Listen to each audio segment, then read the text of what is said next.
Welcome back. RBL bank credit card की तरफ से 8 बड़ी अपडेट निकल कर आ रही हैं, जिनको आप डिवैल्यूएशन भी कह सकते हैं। क्या क्या चेंजेज हुए हैं आरबीएल के क्रेडिट कार्ड पर, पूरी जानकारी दूंगा इस वीडियो में, तो बने रहिए मेरे साथ। अब तक मैं हूं धीरज, आप देख रहे हैं टेक धीरज। और हाँ, अगर अभी तक आपने मेरा यूट्यूब चैनल सब्सक्राइब नहीं किया तो सब्सक्राइब कर दे, बेल आइकन को दबा दे, जिससे आने वाला हर इन्फॉर्मेटिव वीडियो टाइम से आप तक पहुंचता है। पहला जो डिवैल्यूएशन किया गया है फाइनेंशियल चार्जेस को लेकर किया गया है। इनको 3 कैटेगरी में बांटा गया है, कैटेगरी ए, कैटेगरी बी और कैटेगरी सी। जिसका स्कोर 775 से अबो होगा तो उसको कैटेगरी ए में रखा जाएगा, और कैटेगरी बी में 725 से लेकर 775 के बीच में जिसका स्कोर होगा उसको काउंट किया जाएगा, और 725 से नीचे का जिसका सिविल स्कोर होगा उसको कैटेगरी सी में काउंट किया जाएगा। फाइनेंशियल रेट जो अभी फिलहाल है 14 अक्टूबर 2024 तक, कैटेगरी ए में 3.30 पर मंथ और 39.60 एनुअली आपको कैटेगरी ए में फाइनेंशियल चार्ज पे करना पड़ेगा। कैटेगरी बी की अगर मैं बात करूं तो 3.75 पर मंथ और 45% एनुअली आपको चार्ज पे करना पड़ेगा फाइनेंशियल चार्जेस। और कैटेगरी सी में 3.99 पर मंथ और 47.88 एनुअली आपको चार्ज पे करना पड़ता है फिलहाल 14 अक्टूबर तक। 14 अक्टूबर के बाद अगर मैं बात करूं कैटेगरी ए की तो 3.35% पर मंथ और 14.20% एनुअली। कैटेगरी बी की बात करूं तो 3.85 पर मंथ और 46.20 एनुअली। और कैटेगरी सी में 3.99 पर मंथ 47.88 ईयरली आपको फाइनेंशियल चार्ज पे करने पड़ेंगे अगर आप ड्यू का टाइम से पेमेंट नहीं करते हैं तो। दूसरा जो चेंजेज हुआ है वो फ्यूल ट्रांजैक्शन को लेकर हुआ है। अगर आप एक सिंगल ट्रांजैक्शन 10,000 से अबो का करेंगे तो वहां पर आपको लगेगा 1% का चार्ज, और वो हाईएस्ट हो सकता है 3,000 रुपए तक का।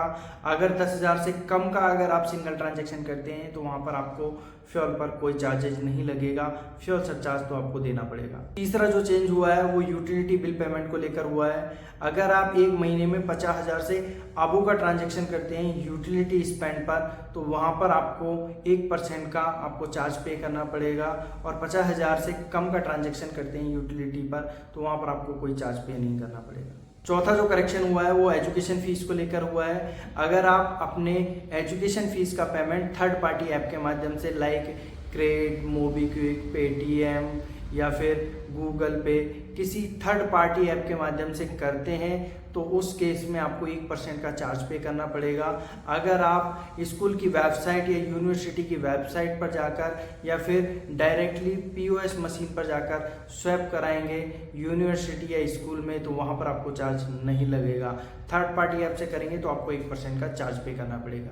अगर आप मर्चेंट आउटलेट पर जाकर अपने क्रेडिट कार्ड से ईएमआई में कन्वर्ट करवाते हैं किसी भी ट्रांजैक्शन को, तो ट्रांजैक्शन अमाउंट का 1.5% या फिर 150 रुपये जो भी ज़्यादा होगा वो आपको पे करना पड़ेगा। और अगर आपके क्रेडिट कार्ड का पेमेंट अगर आप बाइक चेक करते हैं और वो बाउंस होता है उस केस में आपको 500 रुपये प्लस जीएसटी आपको चार्ज पे करना पड़ेगा।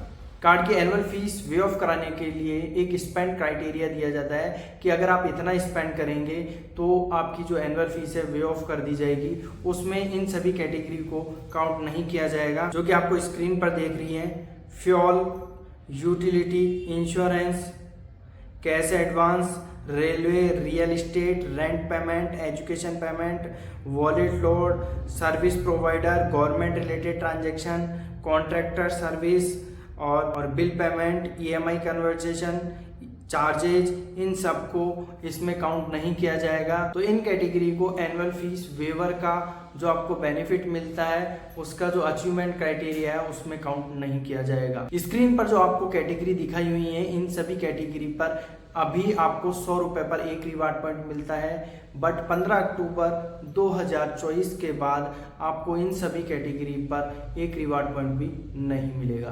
तो ये 8 चेंजेज हुए हैं आरबीएल बैंक के क्रेडिट कार्डों पर, जो कि डिवैल्यूएशन भी आप मान सकते हैं। फेयर यूज पॉलिसी के तहत इनमें चेंजेज हुए हैं। इस चीज़ से आप लोगों को क्या फ़र्क पड़ा है कमेंट कर जरूर बताना। फिर से आऊँगा एक और नया वीडियो लेकर नई इन्फॉर्मेशन के साथ, तब तक आप अपना ख्याल रखिए। Bye bye.